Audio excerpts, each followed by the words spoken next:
da ɗan rawanin so in zamo mai lakabi da lamirin sarki. Sarauniya a cikin birni na so ta gare ni da baka masauki.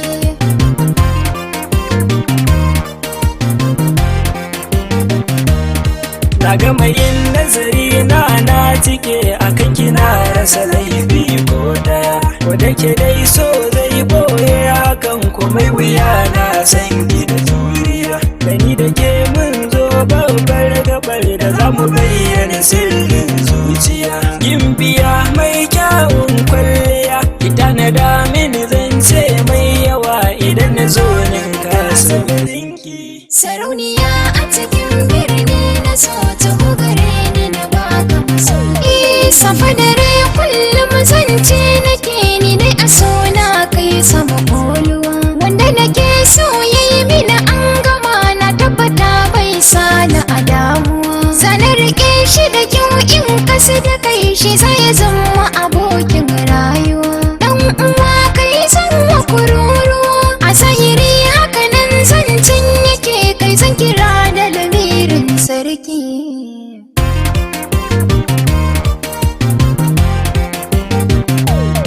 Na kuza kai na cikin birni na so na samu wacce ta zo daidai da ni. Kamar bihamdika Allah wahidin ka bani ya mai kyawu na gani. Kai ka nufe ni da wannan ɗaukaka ba da kisa ba game da farin jini. Lamuni zan so da ki mini, ki tallata ni a sashin midiya na zuciyar ki kira ni da raki. Sarauniya a cikin birni na so ta gare ni da baka masauki.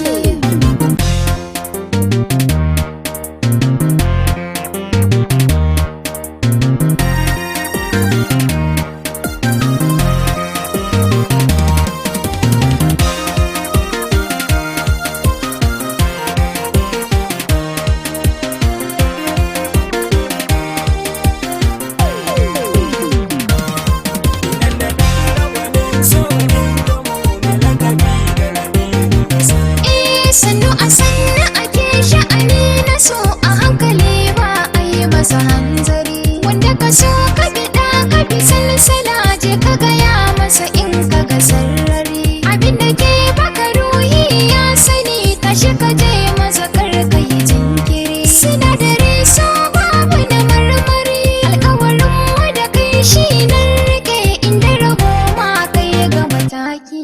Inan na ɗan rawanin so in zamo mai lakabi da lamirin sarki. Sarauniya a cikin birni na so na zo gidan ku fito mi hira. Mai ake ciki yanzu gaya mini ki magana in na je dara.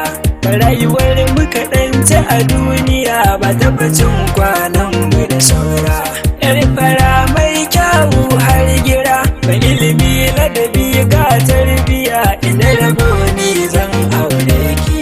Sarauniya a cikin birni na so ta gare ni da baka masauki. Bacci nake ko kuma a farke ne na gaza tantancewa kai na ga. Jiya a zauna a ɗaki ne da kai muna tashin soyayya ga daga. Na ittifaki ko da a gaske ne kai zana nunawa haka dan kaga. Zo kaga in ɗaura ma daga. In ka kira ni na zo so ne yasa babu batun in ce maka naki. Inan na ɗan